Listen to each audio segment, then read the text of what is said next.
प्यारे बच्चों, आज हम इस वीडियो में अध्ययन करेंगे वैश्वीकरण के विभिन्न पक्ष, आर्थिक, सांस्कृतिक तथा राजनीतिक पक्ष। इससे पहले वाले वीडियो में आप बच्चों ने जाना कि वैश्वीकरण का अर्थ क्या होता है और वैश्वीकरण के कौन कौन से कारण हैं। जैसे वैश्वीकरण का मूलतः अर्थ यह है कि एक राज्य की अर्थव्यवस्था को विश्व के अन्य राज्यों की अर्थव्यवस्था के साथ जोड़ना तथा उसके मार्ग में आने वाली बाधाओं को दूर करने में शामिल है। अर्थात आयात निर्यात नीति में छूट, बैंकिंग, बीमा, ऊर्जा आदि के क्षेत्रों में निजी क्षेत्रों को प्रवेश की अनुमति देना भूमंडलीकरण या वैश्वीकरण में शामिल किया जाता है। इसमें कोई अतिशयोक्ति नहीं है कि वैश्वीकरण का संबंध मुख्यतः जो है वो आर्थिक पक्ष से होता है, परंतु वैश्वीकरण जो है वो सांस्कृतिक तथा राजनीतिक पक्ष भी उसका एक पक्ष है। तो आज हम इस वीडियो में मुख्य रूप से अध्ययन करेंगे वैश्वीकरण के विभिन्न पक्ष, आर्थिक, सांस्कृतिक तथा राजनीतिक पक्ष। और प्यारे बच्चों, हम सबसे पहले बात करेंगे वैश्वीकरण का आर्थिक पक्ष, इकोनॉमिक मैनिफेस्टेशन ऑफ ग्लोबलाइजेशन। तो आर्थिक पक्ष में हम अध्ययन करेंगे सबसे पहले तीव्र आर्थिक विकास। प्यारे बच्चों, जिन देशों ने वैश्वीकरण की प्रक्रिया को अपनाया, उन देशों में जो देशों की आर्थिक विकास की दर में जो काफी वृद्धि हुई है, वैश्वीकरण की प्रक्रिया को अपनाने से पहले जिन देशों की विकास दर जो है वो 4 या 5% तक हुआ करती थी, उन देशों की विकास दर जो है वो वैश्वीकरण के पश्चात जो है वो 8 से 10% तक पहुंच गई है। उसके पश्चात है विदेशी पूंजी निवेश में वृद्धि। इसी प्रकार से वैश्वीकरण की प्रक्रिया को अपनाने से जो है वो विदेशी पूंजी निवेश में वृद्धि हुई है। शीत युद्ध के पश्चात और स्वतंत्रता के पश्चात जो है वो विकासशील देशों ने जो है अपने यहाँ वैश्वीकरण की प्रक्रिया को प्रोत्साहन दिया, जिससे कि जो है जो विकसित देश थे उन्होंने जो है वो अपनी पूंजी तथा धन का निवेश जो है वो इन विकासशील देशों में किया है, जिससे कि इन देशों में जो है विकासशील देशों में तथा पूर्व साम्यवादी देशों में जो है वो विदेशी पूंजी निवेश में काफी वृद्धि हुई है। नंबर 3 पर हम बात करेंगे विदेशी तकनीक का आगमन। इसी प्रकार से जो है वो जिन देशों ने जो है वो वैश्वीकरण की प्रक्रिया को अपनाया, वहां पर विदेशी तकनीक का जो है वो आगमन हुआ है और इन देशों में जो है वो विदेशी तकनीक का आगमन होने से विकासशील देशों में वही वस्तुएं उसी कीमत पर तथा उसी क्वालिटी और क्वांटिटी में जो है वो विकासशील देशों में पैदा हो रही हैं जो कि विकसित देशों में पैदा होती थी। तो इस प्रकार से विदेशी तकनीक का आगमन जो है वो वैश्वीकरण के कारण विकासशील देशों में हो सका है। उसके पश्चात हम बात करते हैं बाजार में प्रतियोगिता। इसी प्रकार से जो है वैश्वीकरण के कारण जो है वो बाजार में, अंतरराष्ट्रीय बाजार में प्रतियोगिता आरंभ हुई है। जैसे कि हम बात करते हैं कि विकासशील देशों की तकनीक के कारण विकासशील देशों में जो उपभोक्ता वस्तुओं का उत्पादन हुआ है उसमें काफी उनकी क्वालिटी और क्वांटिटी में जो है वो काफी अंतर आया है और विकासशील देश जो है वो अपनी वस्तुओं को अंतरराष्ट्रीय बाजार में बेचने के योग्य हो गए हैं। उनकी प्रतियोगिता विकासशील तथा विकसित देशों के बीच जो है वो होने लगी है, क्योंकि इससे जो है वो वस्तुओं के उत्पादन की जो क्वालिटी तथा क्वांटिटी में जो है वो काफी समानता आ गई है। तो इससे अंतरराष्ट्रीय बाजार में जो है वो प्रतियोगिता बढ़ी है। उसके बाद हम बात करते हैं आयात निर्यात में छूट। वैश्वीकरण की प्रक्रिया को अपनाने के कारण जो है वो आयात निर्यात नीति में विभिन्न देशों के द्वारा जो है वो छूट दी गई है, जिसके कारण एक देश का माल दूसरे देश में और दूसरे देश का माल जो है वो आसानी से जो है वो मिलने लगा है, जिससे कि जो है वो वस्तुओं का आदान प्रदान जो बड़े अच्छे ढंग से हो रहा है और इससे उपभोक्ताओं को जो वो काफी लाभ जो प्राप्त हो रहा है।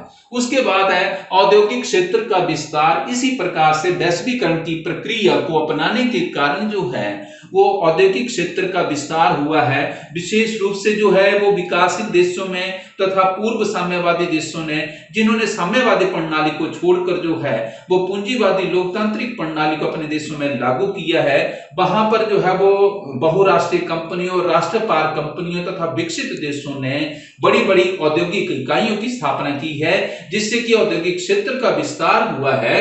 औद्योगिक क्षेत्र का विस्तार होने से विकासशील देशों में जो है वो रोजगार के अवसर बढ़े हैं और बेरोजगारी जो है वो दूर हुई है। उसके बाद बात करते हैं हम विदेशी मुद्रा में वृद्धि।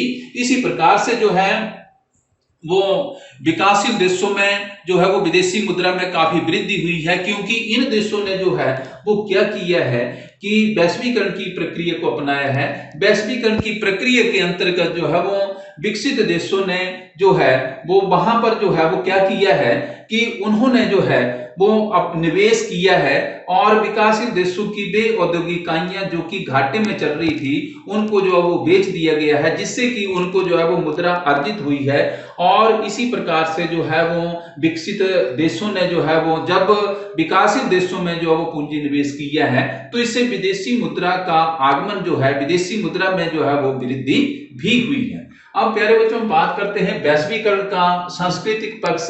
जहां वैश्वीकरण आर्थिक पक्ष से मुख्यतः अपने आप को संबंधित करता है, वहीं वैश्वीकरण का सांस्कृतिक पक्ष भी है। सबसे पहले हम बात करते हैं सूचनात्मक सेवाओं की। आज सूचनात्मक सेवाओं का जो अब अंतरराष्ट्रीयकरण हो गया, उनका वैश्वीकरण हो गया है। पहले जो सूचनात्मक सेवाएं केवल राज्य या सरकार तक ही सीमित थी और बड़े महंगे स्तर पर जो है, बड़ी कीमत पर जो है वो लोगों को सूचनात्मक सेवाएं जो प्राप्त होती थी, परंतु वैश्वीकरण की प्रक्रिया को अपनाने के कारण आज इनका वैश्वीकरण हो गया है सूचनात्मक सेवाओं का। आज जो है वो कोई भी घटना घटित होती है तो उसका जो है वो एक तत्काल जो है उसका वैश्वीकरण हो जाता है। आज हमें जो है वो mobile, internet, computer, email, WhatsApp, Facebook आदि के माध्यम से जो है वो सही एवं सटीक जानकारी जो है वो प्राप्त होती रहती है। नंबर 2 पर हम बात करते हैं समाचार सेवाएं। आज समाचार सेवाओं का भी जो है वो अंतरराष्ट्रीयकरण हो गया है। ये आज समाचार सेवाओं ने जो है वो सीमाओं को लांघ दिया है और उसका वैश्वीकरण हो गया है। और कुछ एक समाचार सेवाएं तो ऐसी हैं विकसित देशों की, जैसे CNN हो गया, आपका BBC हो गया, रॉयटर जैसी समाचार सेवाएं हैं। उन्होंने तो समाचार सेवाओं के मायने ही, अर्थ ही बदल डाले हैं। और विकासित देशों की समाचार सेवाएं भी जो है वो उनसे जो है कुछ जो है वो कुछ ना कुछ जो अवश्य प्राप्त कर रही हैं, और वे भी अपनी समाचार सेवाओं में आधुनिकता लाने का प्रयत्न कर रही हैं। और इसमें विभिन्न देशों के द्वारा जो छोड़े गए जो उपग्रह हैं वो महत्वपूर्ण भूमिका अभिनीत कर रहे हैं। उसके पश्चात हम संगीत की बात करते हैं। आज संगीत का भी जो है वो वैश्वीकरण हो गया है। आज प्रत्येक देश का गीत संगीत जो वो दूसरे देशों में जो सुना जाता है। पहले जो गीत संगीत केवल स्थानीय स्तर या राष्ट्रीय स्तर तक ही सीमित था, आज उसका जो वैश्वीकरण हो गया है। आज अगर एशिया और अफ्रीका के देशों में अगर जो है वो माइकल जैक्सन और मैडोना का संगीत सुना जाता है, तो इसी प्रकार से जो है वो अगर हम भारतीय संगीत की बात करें, जैसे कि जो है वो जाकिर हुसैन का तबला हो गया, इसी प्रकार से जो है वो अमजद अली की जो है वो गजल हो गया, और इसी प्रकार हरि प्रसाद चौरसिया का जो है वो बांसुरी हो गया, और तीजन बाई की जो है महाभारत तथा रामायण हो गया। तो इन सभी का जो है वो अब वैश्वीकरण हो गया है। इनको भी पश्चिमी देशों में जो है वो सुना जाने लगा है। आधुनिकता की दौड़, वैश्वीकरण के सांस्कृतिक पक्ष के अंतर्गत हम जो है वो आधुनिकता की दौड़ को भी शामिल करते हैं। आज विकासशील देशों और पूर्व साम्यवादी देशों में जो है वो आधुनिकता की दौड़ जो है वो काफी अधिक चली हुई है। आज आधुनिकता की दौड़ के अंतर्गत जो है वो हम जो है वो रहन सहन, खान पान, पहनावा की अगर हम बात करें तो उसका जो है वो वैश्वीकरण हो गया है, उसका काफी आधुनिकीकरण हुआ है। आज जो है वो युवा जो है वो दूसरे देशों की संस्कृति की ओर जो है वो अधिक आकर्षित हो रहा है। जैसे कि अमेरिकन जीन्स का जो है वो काफी प्रचलन हो गया है, और इसी प्रकार से जो है वो अमेरिकन जीन्स के ऊपर जो है वो भारतीय परिधान कुर्ते को पहनना जो है उसका अधिक प्रचलन जो है वो एक मिश्रित संस्कृति को दर्शा रहा है।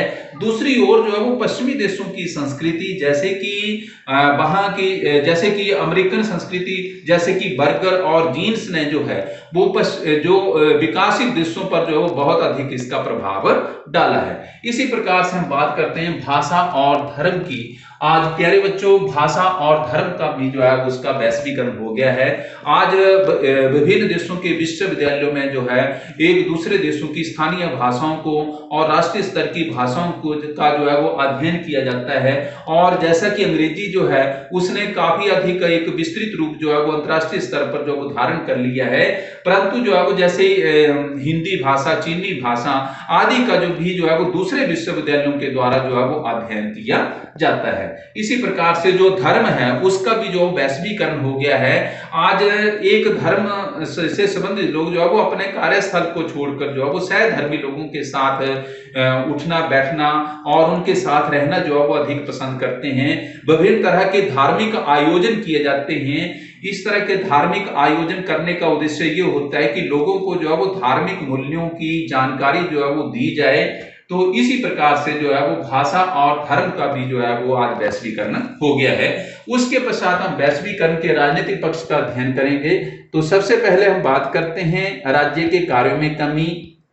जब से वैश्वीकरण की अवधारणा जो अस्तित्व में आई है तब से जो है वो राज्य के कार्यों में जो कमी होना आरंभ हो गया है। 20वीं सदी के अंत तक जहां राज्य को अनेक प्रकार के कल्याणकारी कार्य करने पड़ते थे, परंतु जब से वैश्वीकरण की प्रक्रिया को विभिन्न देशों के द्वारा अपनाया गया, कल्याणकारी राज्य की अवधारणा को जो वो धक्का लगा है। अब राज्य के द्वारा केवल आवश्यक कार्य ही किए जाते हैं, जैसे कानून और व्यवस्था की स्थापना करना, अपने नागरिकों की रक्षा करना और राज्य ने आर्थिक क्षेत्र में जो है वो हस्तक्षेप की नीति को जो है वो अपना रखा है। इसी प्रकार से हम बात करते हैं राजनीतिक एकीकरण के प्रयास। प्यारे बच्चों, आज जो है वो वैश्वीकरण के परिणाम स्वरूप जो है, अगर हम उसका राजनीतिक पक्ष देखें तो राजनीतिक एकीकरण के प्रयास भी हो रहे हैं। जैसे कि हम बात करते हैं यूरोपियन यूनियन की। यूरोपियन यूनियन का उद्देश्य यद्यपि आर्थिक, सांस्कृतिक और भौगोलिक हो सकता है, परंतु इसका जो अल्टीमेट एम है वो ये है कि यूरोप का जो है वो एकीकरण करना। इसी प्रकार से जो आसियान, सार्क और आपका जो है वो अफ्रीकी देशों का जो संगठन है, उत्तरी अमेरिकी देशों का जो संगठन है, राष्ट्रमंडल जो है, इनके उद्देश्य भी बहुआयामी है, अर्थात राजनीतिक एकीकरण भी इनके उद्देश्य में शामिल है। इसी प्रकार से राष्ट्रीय राज्यों का जो पतन हो रहा है। आज राष्ट्रीय राज्यों की जो अवधारणा है वो वैश्वीकरण के कारण उसका पतन हुआ है। जैसे कि जो अंतर्राष्ट्रीय स्तर की जो वित्तीय संस्थाएं हैं, जैसे आपका IMF हो गया, वर्ल्ड बैंक हो गया, ये जब भी जो है वो विकासशील देशों को, पूर्व साम्यवादी देशों को जो ऋण संबंधी सुविधाएं जो वो उपलब्ध करवाती हैं, तो इन सुविधाओं देने के बदले में अनेक प्रकार की शर्तें जो है वो इन देशों पर जो वो थोप दी जाती हैं और इन देशों की नीतियों को जो है वो प्रभावित किया जाता है, जिससे राष्ट्रीय राज्यों की अवधारणा का जो पतन होने लगा है। बात करते हैं आर्थिक संबंधों पर बल। वर्तमान वैश्वीकरण की प्रक्रिया के अंतर्गत जो है वो आज जो है वो राजनीतिक संबंधों की अपेक्षा जो है वो आर्थिक संबंधों पर जो है वो अधिक बल दिया जाता है। 20वीं सदी में जहां जो है वो विभिन्न देशों के बीच जो राजनेता यात्राएं करते थे, राजनयिक के द्वारा जो यात्राएं की जाती थी, उनका उद्देश्य जो है वो द्विपक्षीय राजनीतिक संबंधों को मजबूत बनाना होता था। परंतु अब 20वीं सदी के अंत में तथा वर्तमान समय में जो है वो क्या हो रहा है कि राजनीतिक संबंधों की अपेक्षा जो है वो आर्थिक संबंधों पर अधिक बल दिया जाता है। इसके पीछे मान्यता ये है कि अगर आर्थिक संबंध अच्छे होंगे तो राजनीतिक संबंध जो है वो अपने आप ही अच्छे हो जाएंगे। उसके बाद हम बात करते हैं नव उपनिवेशवाद का आगमन। इसी प्रकार से वैश्वीकरण की प्रक्रिया के अंतर्गत जो है वो नव उपनिवेशवाद का आगमन जो है वो विकासशील देशों में हुआ है, क्योंकि जो पुरानी औपनिवेशिक शक्तियां थी उनका जो है उन्होंने जो है जितनी भी अंतर्राष्ट्रीय स्तर की जो आर्थिक संस्थाएं हैं, IMF है, वर्ल्ड बैंक है, WTO है, इनके माध्यम से जो है विकासशील देशों में नव उपनिवेशवाद को जो बढ़ावा मिला है, क्योंकि ये संस्थाएं जो है वो इन देशों की अर्थव्यवस्था को अपने अनुसार जो वो नियंत्रित करती हैं, जिससे कि जो है वो नव उपनिवेशवाद को जो प्रोत्साहन मिला है। उसके पश्चात हम बात करते हैं गैर सरकारी संस्थाओं की बढ़ती भूमिका। वैश्वीकरण के साथ साथ जो वर्तमान समय में जो गैर सरकारी संस्थाएं हैं, एनजीओ हैं, उनकी भूमिका जो है वो दिन प्रतिदिन बढ़ती जा रही है। गैर सरकारी संस्थाएं, एनजीओ जो है वो शिशु कल्याण, महिला कल्याण और पर्यावरण के संरक्षण से संबंधित और महामारियों की रोकथाम आदि से संबंधित कार्य जो है वो इनके द्वारा किए जाते हैं। अन्य भी जन कल्याणकारी कार्य एनजीओ के द्वारा किए जाते हैं। तो ये जो है, ये एनजीओ जो है वो वैश्वीकरण की प्रक्रिया के आलोचक माने जाते हैं। ये एनजीओ जो है वो लोगों में एक जागरूकता अभियान जो है वो चलाते हैं कि किस प्रकार से वैश्वीकरण जो है वो राष्ट्रों तथा देशों के लिए जो हानिकारक सिद्ध हो रहा है। उसके पश्चात हम बात करते हैं लोकतांत्रिक प्रणाली का विस्तार। आज जो है वो वैश्वीकरण की प्रक्रिया के अंतर्गत जो है वो लोकतांत्रिक प्रणाली का जो है विस्तार हो रहा है। 20वीं सदी के अंत तक जहां लोकतांत्रिक प्रणाली का अधिक विस्तार नहीं हो सका था, उसमें बाधा डाली जा रही थी, क्योंकि साम्यवादी प्रणाली भी जो है वो विश्व स्तर पर जो कार्य कर रही थी। परंतु जब से जो है वो सोवियत संघ का विघटन हुआ, शीत युद्ध की समाप्ति हुई और पूर्व साम्यवादी देशों ने जो है वो साम्यवादी प्रणाली को छोड़कर लोकतांत्रिक पूंजीवादी प्रणाली को अपने देशों में लागू किया, तो उससे लोकतांत्रिक प्रणाली का अधिक विस्तार होने लगा है। अगर जैसे कि हम जो है वो वयस्क मताधिकार की बात करते हैं, तो वयस्क मताधिकार 20वीं सदी के आरंभ तक ये सभी देशों में वयस्क मताधिकार जो है वो प्राप्त नहीं था।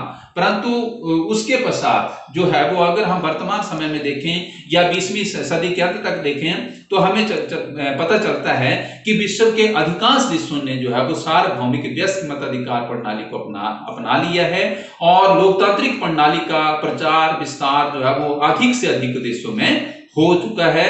अधिकांश देशों में आज लोकतांत्रिक शासन प्रणालियां जो है वो कार्य करती हैं। तो इसी के साथ प्यारे बच्चों, इस वीडियो में आप बच्चों ने जाना वैश्वीकरण के विभिन्न पक्ष, आर्थिक, सांस्कृतिक तथा राजनीतिक पक्ष। धन्यवाद।